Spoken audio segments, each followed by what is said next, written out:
Howdy, folks. This is Tim Favreau with another edition of the CDL Podcast. Educating and entertaining you, 1 mile at a time. Remember to comment, chime in, and tell us your thoughts. This podcast is one man's opinion, not a lecture or sermon. Also, please help spread the word about our show, and thank you for listening. Today's show is going to be about fundamental driving errors. These are errors that all of us see each day out on the road, or perhaps you don't see them. So we're going to be talking about them in this episode to make sure that you don't do them anymore. So let's get right into it. The first thing I'm going to talk about today is how to legally use your turn signals. I can't tell you how many times I see the tractor or car in front of me not use their turn signals correctly when they're changing lanes. This is an important one to remember for multiple reasons. First off, if you're following another car down the road and they only put their signal on once or twice as they go to move into the other lane, you may not see that. You may have been checking one of your mirrors. You may have been looking down at your gauges. Something could have been going on to where you missed that signal only being on once or twice. This is why when you change lanes, you need to put your signal on, check your mirrors to make sure it's safe and legal to move into the other lane, and leave that turn signal on until you are completely in the other lane. If you're in a car, that's a lot easier than a tractor trailer, because when you're in the tractor trailer, you have to make sure that the trailer is all the way over into the other lane before you turn the signal off. If you don't, you are in violation and you can receive a ticket for this. The following violations that can be issued are failure to use or improper signal conviction, improper passing violation, improper turn conviction, improper or erratic lane change conviction, failure to maintain proper lane location conviction, or even in the worst case, a reckless, careless, inattentive, negligent driving conviction. All of these can become root causes for you getting pulled over for a roadside inspection. So the easiest way to make sure that that doesn't happen is to leave your turn signal on completely until you and your trailer are all the way in the other lane. I see drivers get pulled over every day for this. And as a safety manager for my company, I can't tell you how many guys have wound up getting tickets for this just because they have bad habits and don't leave it on long enough. So do yourself a favor, make sure that when you change lanes that you leave your signal on for the complete lane change and then turn it off. So moving on to the next point, we're going to talk about how to properly claim an intersection. You've made it down the highway, you've changed your lanes fine, you've done everything the way you're supposed to with your turn signals. You start getting into the area where you're getting to your final destination. You're going to have red lights, stop signs, but mainly the one I'm talking about mostly here is red lights and having to turn left. When you go to turn left, a lot of intersections now, especially interchanges that have multiple lanes going in the same direction, you're going to have a left turning lane just specifically for turning left. And it usually has its own signal. But even if it doesn't have its own signal, what I'm going to tell you next still applies. When the light turns green, you have to pull out into the intersection and claim the intersection. I can't tell you how many times a day I see that this does not happen. The driver stays behind the stop line or the crosswalk waiting for traffic to clear before they pull out into the intersection. Not only is that illegal, it does not allow you to actually progress the load to move on with what you need to do as part of your job. This was something you were supposed to learn as a rookie when you first got your CDL license. And over the years, I've seen driver instructors and academies start to tell people that this isn't what they're supposed to do. You have to follow the FMCSA regulations, and pulling out and claiming the intersection is one of those regulations. You have to do it to properly progress traffic. If you don't, again, you can receive a violation. Now, what do I mean about pulling out into the intersection? You're waiting at the light, you have your left turn signal on, it's red, it turns green, you creep out into the intersection and you approach the middle of the intersection and you stop.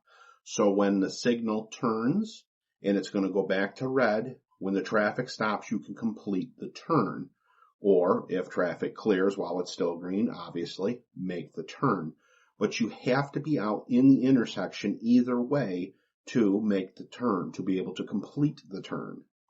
If you don't do this and stay back behind the stop line and don't claim the intersection, the light will cycle through from red to green and back to red again, and you do not advance the traffic. I stayed behind a tractor trailer the other day for 3 complete cycles of the light, and he never moved. It just so happened he was going to my terminal, and when he got there, I had a discussion with him. I asked him why at that light that he couldn't make the turn, and he told me because that's the way I was taught. So that led me to wanting to make this episode today and talk about this as one of the points for fundamental driving errors.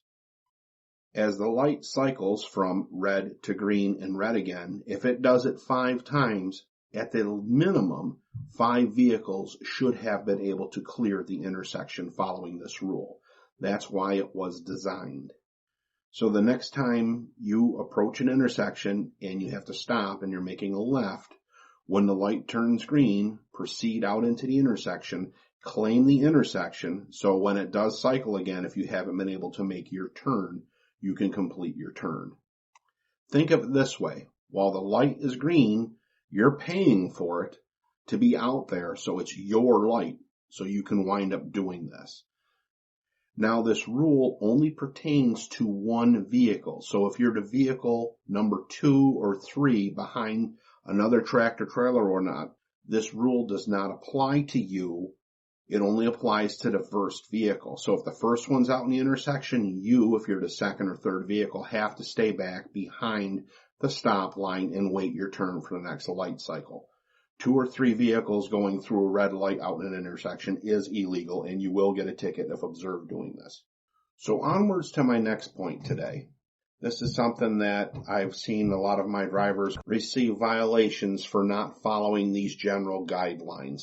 Back in the day, they used to have signs up all over the place. You don't see them as much anymore, so that's why I'm covering it today. People have seemed to forget the general rule of thumb and what these guidelines are. Again, this should have been covered back when you were a rookie, when you first got your CDL license, or when your trainer took you out, or whoever got you your CDL should have covered this topic with you, because it'll save you a lot of grief and violations in the future if you follow these simple guidelines. This is not a hard set in stone rule, but this will save you a violation 9 out of 10 times. And what I'm talking about is being in the wrong lane while you're driving down the road. For tractor trailers, if you're on a 2-lane interstate or a 2-lane highway where you have 2 lanes going in the same direction, they're numbered lanes 1 and 2. Lane 2, which is to your right, is the slow lane where trucks are supposed to be most of the time. The left lane is for passing vehicles and for through traffic. And you will see a lot of signs on I-90, for example, because I see them every time I drive down there, especially in New York State. They still have a lot of these signs up. The signs are usually put right before you go under an overpass, and they say, keep right except to pass. And that is the general rule of thumb. You want to stay in the right lane. If you stay in the left lane and take 5 miles to pass another vehicle, you can receive and will receive a violation for this. You've heard me talk about this in previous episodes. That's what I call turtle racing. When one truck is passing another truck and one truck has their cruise set at, let's say, 65 miles an hour in a 65 zone, and the other truck can go 66 miles an hour, so he decides to pass him and take the next 5 to 10 miles to do so. Not only is that annoying to the general public, it can get you a violation, just as I said, for failure to keep right. And that is on a 2-lane highway going in the same direction. If you have a 3-lane highway and you're traveling in the center lane, that would be lane 2. So the lane to your left would be lane 1. The lane to your right would be lane 3. In this situation, tractor trailers are usually supposed to say, unless otherwise marked, in lanes 2 and 3, and they are usually prohibited from lane 1. You will see a lot of signs put up for that, but they will only usually put it up in front of the zone. So if it's a 15-mile stretch of road, there may be just one sign that says, trucks keep out of left lane, or trucks stay in right 2 lanes. If you miss that and you don't know if you're in that kind of zone or not, play it safe. Think that you are in that kind of zone. Stay in lanes 2 and 3. Do not go into lane 1. I had in the last year 4 drivers get violations for this. And they had excuses from, well, I didn't know, or nobody ever told me, or I didn't see the sign. That doesn't matter to me because as a general guideline, there's no reason for you to be over there. Every time you go over there, that is a magnet to DOT to tell them this driver doesn't know or they're in a hurry. I should pull them over for the easy violation, the easy ticket, and see what else I can get them. So the root cause of the roadside inspection will be being in the wrong lane, and then all the subsequent violations that you receive, you would have never have gotten had you not had the roadside inspection. Now, when you get into a 4-lane highway, you will have 4 lanes going in the same direction. Again, tractor trailers are usually regulated, in this case would be to lanes 3 and 4, which would be your rightmost 2 lanes. Lanes 1 and 2 being the left lanes are usually for car traffic. And in some major cities, when you get to this configuration of 4 lanes or more, lane 1 is usually the HOV lane. So there's no reason for you to ever be in an HOV lane, and probably in this case of a 4-lane highway, you shouldn't be in lane 2 at all. Stay in lanes 3 and 4. If you follow this simple guideline that I've just explained to you for the lanes over your career as a driver, you will receive no violations for this. And I can say that with conviction. If you stay in the way I've just explained, you will not receive any violations. So play it safe. Your CDL is how you make money. Don't risk it because you want to hurry up and get around the vehicle in front of you. It's just not worth it. So while you're thinking about doing all of this lane changing, I get to the next point in here. How many of you actually know how to set your mirrors correctly? I see a lot of different mirror stations set up at terminals across the United States where people can use them, yet I rarely see a driver going over and setting up their mirrors in their truck. I can't tell you how many times, and I have on video with my event recorders, that I've been behind another tractor trailer in front of me and I pull out to see if I can see the driver as I clear their trailer in the mirror. And recently, I would say 7 out of 10 times I can't. The mirror is totally configured wrong. The driver cannot see his blind spots. He cannot see where the other traffic is around him. This is why we're having so many sideswipe accidents in today's society. I know it doesn't help that the 4-wheelers drive erratically and that they're distracted and looking at their phones most of the time, but they're not the professional driver. You are. It's your responsibility, as I've said in previous episodes, to check your mirrors every 5 to 8 seconds. That goes on the assumption that you had your mirrors properly adjusted to begin with. There are many different videos out on YouTube, or you can seek out the safety professional in your company.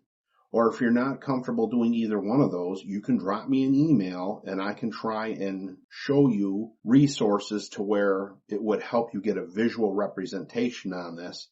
And if that doesn't work, I can try and talk you through it on the phone, but it's not as easily done as being there in person and having somebody show you what you're supposed to see.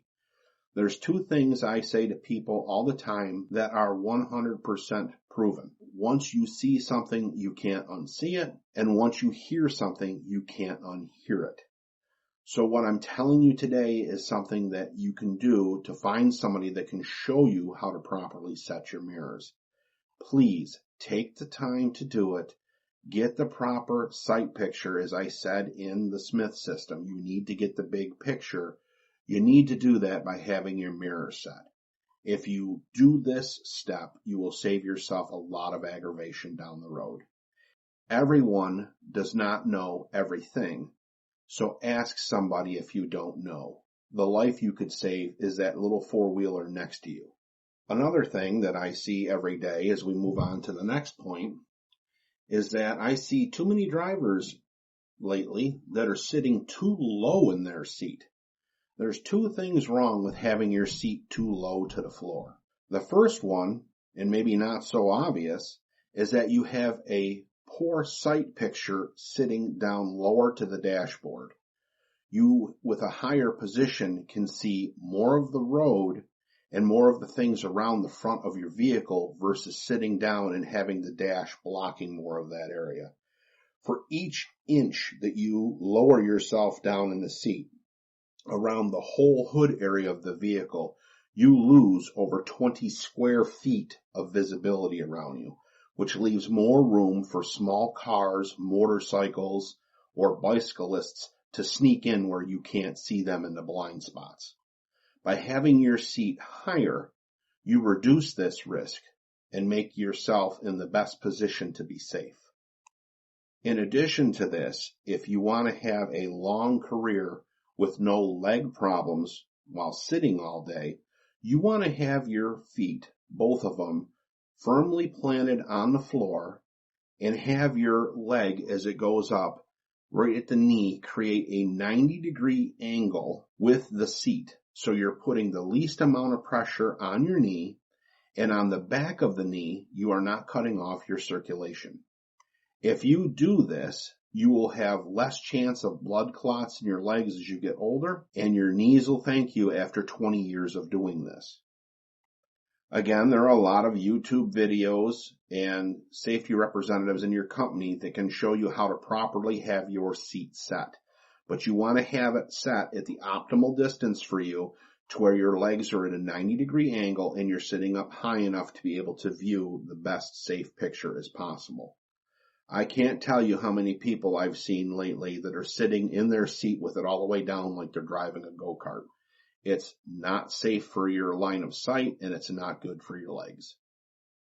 And while we're talking about the seat, the next error I see a lot of people do is they either sit too close to the steering wheel or too far away from the steering wheel.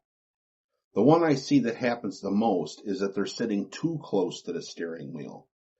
When you're sitting that close to the steering wheel, if you get into an accident or hit something, as you've probably noticed, the steering wheel on your vehicle is built to be fairly strong, fairly tough to withstand an accident. And if you look at all the pictures and videos on the web of tractor trailers that have gotten themselves into horrible wrecks, one of the things that's usually survived through all of that and is not bent is the steering wheel. So if you place yourself that close to the steering wheel and get into an accident, you're going to do yourself some serious bodily harm. The proper distance to be away from your steering wheel is about 12 inches, or 1 U.S. foot. This allows enough time for your safety restraints to properly secure you so you don't hit the steering wheel. You are wearing your seatbelt, right? Which brings me to my next topic of personal items, which is your phone, your wallet, maybe the manifest you have for your DOT load, your lunch, anything that you're going to have around you as you're driving down the road. You want to make sure that you have all of these items secure. So if you have to lock on the brakes due to a four-wheeler cutting in front of you, nothing will fly around the cab and get underneath the pedals that you need to operate. I had a driver do this the other day. He was going too fast, merging onto an on-ramp, and as he turned right, everything slid off from the passenger's seat onto the floor, went up to the front of the vehicle, and got underneath his clutch and fuel pedal. He could not wind up shifting between gears, and as he reached down to try and get the debris out of the way, he wound up kissing the guardrail with the left front steer. Not only was this 100% preventable, he did a significant amount of damage to the front of his tractor. This is all stuff he has to pay for not having his items secure. The worst part about it is that he could have received a violation for this. You want to make sure that you have all of your items secure, your lunch secure. I highly recommend something like the Cab Commander, which is an organizational system that you can attach to your passenger seat and wind up having it to where you have everything within arm's reach, but it is secure. You meet the DOT regulation guidelines, and it keeps your cab safer. I will also add, if you have a cooler that you store all your food in, you cannot have it blocking your exit on getting out of the vehicle.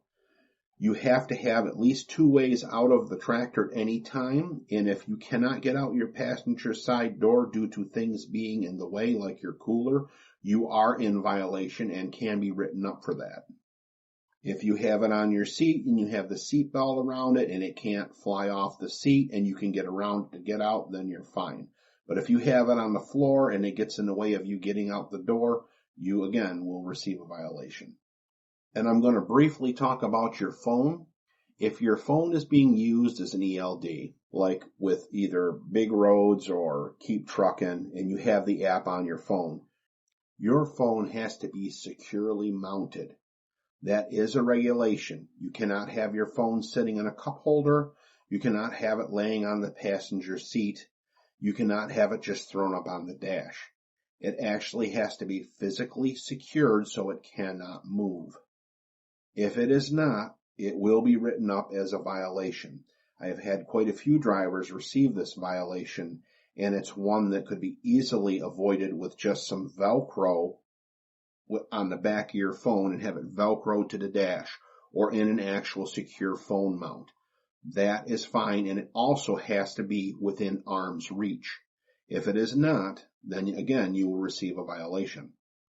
Check with your company's safety representative, and they will gladly show you where it's at in the regulations and tell you that you need to have it mounted. Having it in the cup holder does not count.